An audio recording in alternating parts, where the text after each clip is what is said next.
explain to me, if you can, about the move by the president to call for the lifestyle audit, which apparently appeared to be in good faith, but was again diluted by the political rhetoric made by some members of parliament allied to the deputy president or the URP part of the ruling Jubilee party. Question number one. Number two, why the certain knee-jerk reaction from President Kenyatta, who is talking tough on corruption during his second term? Why not the first term? And is it the fact that the president is currently being driven by the public mood? And does he appear like a president who has been out of touch with the feelings of the common citizen who lost billions between 2013 and 2017? Is it not a case of being double-faced? First of all, regarding the lifestyle audit, that's a very good initiative by the president. If at all, he's going to be serious about it. He looks serious though. Yeah, looks can be deceiving. And we have had that those deceiving looks before. Okay. Now, what comes out of it is that there is a perception that people have created that the lifestyle audit and all these other corruption-fighting tools that are being advanced by the presidency is geared towards the deputy president. That is why his cronies and friends, the likes of Senator Murkomen, Akina Sudi, are up in arms trying to fight the president and his friends. That's why you see they now Sudi thinks that the entire Kenyatta family should be audited first, which of course is a good initiative if it goes that way. But what are the intentions? When they speak like that, what message are they sending? They are sending a message that the president's call for fight against corruption is targeting William Ruto. So probably they know something about William Ruto that they need to tell us more. Why now? You see, in the run-up to 2013, 2017, the president had the intention of continuing with his second term. And his main man was William Ruto.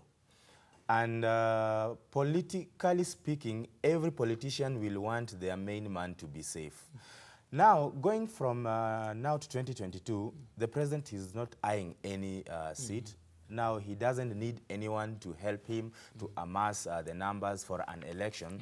Thus, he is able to let go of the grip that was holding him back to fight this corruption and go for it. Yeah, so probably he's interested in what people are calling his legacy, which I don't understand what it is. And now he has no prize that he's eyeing that can stop him from fighting corruption. Yes. I'll come to Orogo.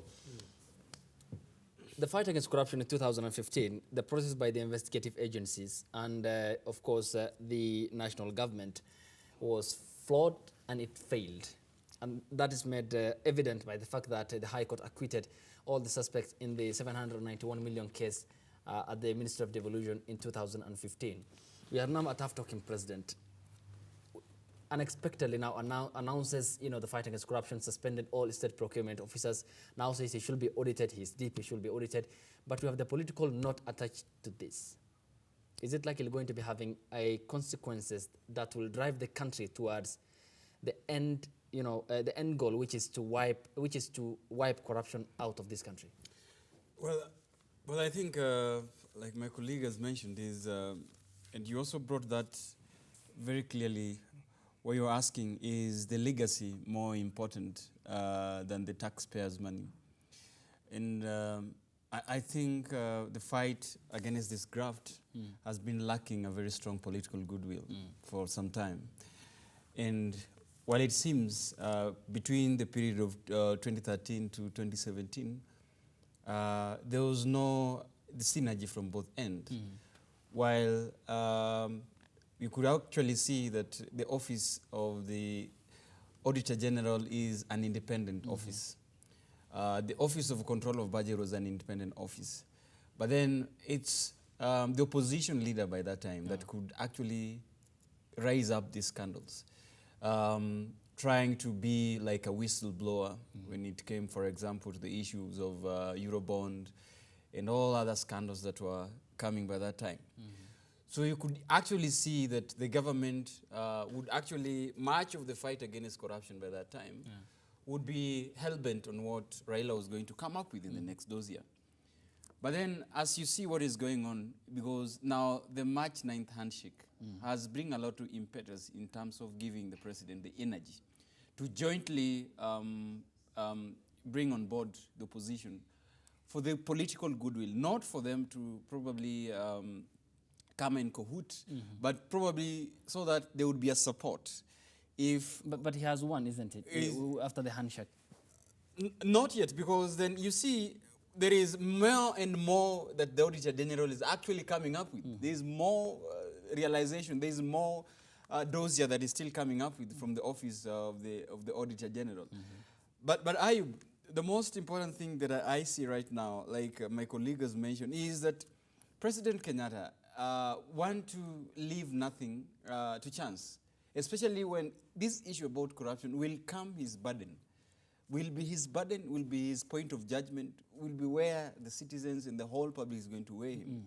So I think what he is doing now is actually risk. What is taking a political risk to say that I and my deputy and the rest must follow suit.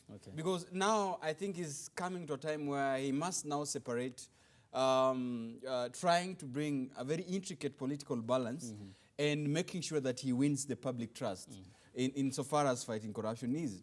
But also what was lacking by that time, I could actually see there's a more of multi-agency cooperation towards fighting corruption, except I don't know whether it's deliberate or I don't know whether it's also subject to opinion.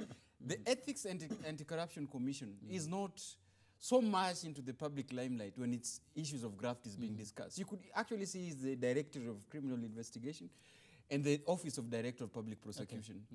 We are not actually hearing so much from Ethics and Anti-Corruption Commission. And the DPP did point out that much of the files presented to his office were not of substantial and he had to return them back. Only one case could be successfully prosecuted. That's what he told the Senate committee. Exactly. And also,